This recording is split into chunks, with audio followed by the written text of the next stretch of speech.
Mga katinagalog ko, ang ating pag-uusapan ngayon ay ang mga eksperimento ng mga sayentipiko. Ito ay upang paghaluin tayong mga tao sa mga hayop na mababanggit ko. Sila naman kaya ay nagtagumpay. Ang taong kuneho. Sa bansang China, unang nag-eksperimento sila taong 2003 sa laboratorio sa Shanghai sa China. Pinaghalo nila ang rabbit at tao at ito ay ginawa nila sa embray. Sa eksperimentong ito, naguunahan ang China at maging ang bansa ng Amerika. Ngunit pumalpak ang eksperimento ng Amerika. Ayon naman sa China, ay nagtagumpay naman sila. Ngunit kinakailangan daw na ito ay sirain. Hindi naman ipinaliwanag ng mga Chino ang dahilan. Ayon sa China, nagtagumpay sila dahil mas lamang ang katangian o ang DNA ng tao na inilagay nila sa kuneho. Kaya naman daw kung ito ay ipanganganak, ito ay malamang na magandang uri ng tao na kuneho.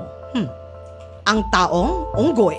Sa China, muli ito ay naganap, mga katinagalog ko, ng taong 1967 nang magtagumpay ng magdalang tao ang isang unggoy nang dahil sa sperm ng isang tao na lalaki. Ayon sa mga Chinong sayentipiko na taga Shenyang sa China, ninais nila na makagawa ng mas magandang uri ng unggoy na may kalahating tao ang katangian. Dagdag nila na ang mga unggoy na ito ay may kakayahan daw na magsalita ng ating lengguwahe. At nagulat po ako sa isa pang kanilang ibinigay na dahilan. Ayon sa mga Chino, ang pagde-develop daw ng mga ganitong uri ng nilalang ay upang maging alipin na mga unggoy na maaari daw magtrabaho sa mga pabrika at mga plantasyon. Ngunit bigla na lamang naglaho ang balita patungkol sa trip na ito ng mga Chino at sa unggoy na nagdadalang taong unggoy. Simula noon ay wala nang narinig kung sila nga ba ay nagtagumpay sa kakaibang balak nila. Ang baboy na may dugo ng tao. Mga katinagalog ko, iba po ang dugo ng hayop sa dugo nating mga tao. Ngunit ayon sa Mayo Clinic na nakabase sa bansang Amerika, layo nila na magkaroon ng mga baboy na dugo ng tao ang nananalaytay. Ayon sa mga espesyalista, makatutulong daw ito sa kakulangan ng supply ng dugo, lalo na sa panahon ng kagipitan. At mga katinagalog ko, sila po ay nagtagumpay. May mga baboy na nagtataglay ng dugo na nating mga tao. Ngunit nagulantang naman sila ng iba ang uri ng DNA na kanilang nakuha. Kaya naman hindi pa daw pwedeng maging taga-donate ang mga dugo ng mga baboy na ito dahil inaaral pa nila kung bakit nag-iba ang DNA ng mga baboy na ito.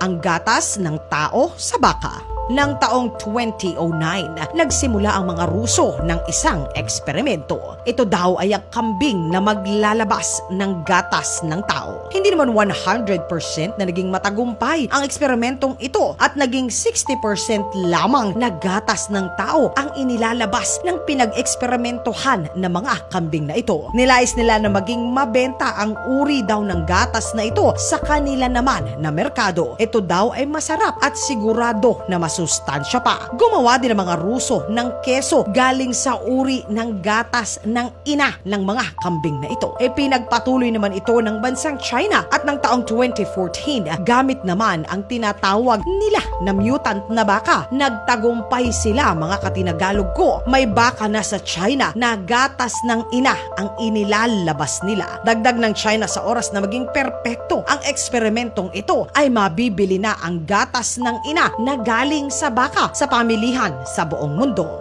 Kambing at baboy na may lamang loob ng tao. Ang pangunahing layunin ng eksperimentong ito ay makabuo ng isang farm ng mga hayop na maaaring maging pamalit sa mga palyadong parte ng isang tao, partikular na ang puso at ang mga baga. Taon-taon, nangungunang sanhi ng pagkasawi ng mga tao sa buong mundo ay ang pagpalya ng kanilang mga puso. Kaya naman umarangkada na ngayon sa Estados Unidos ang puspusa nilang pag-e-eksperimento kung paano ang mga hayop ay magkakaroon ng mga organ ng katulad sa ating mga tao. Taong 2017, matagumpay na nakagawa ang mga Amerikanong sayentipiko ng 186 na embryo na baboy na may lamang loob nating mga tao. Sa ngayon naman ay gumagawa naman sila ng tupa na may taglay din ng lamang loob nating mga tao. Magkatulong na ang bansang Japan at Amerika sa pagtupad ng kinabukasan na maaari nang bumili ng baboy para magamit ang mga lamang loob nito na pamalit sa palyadong parte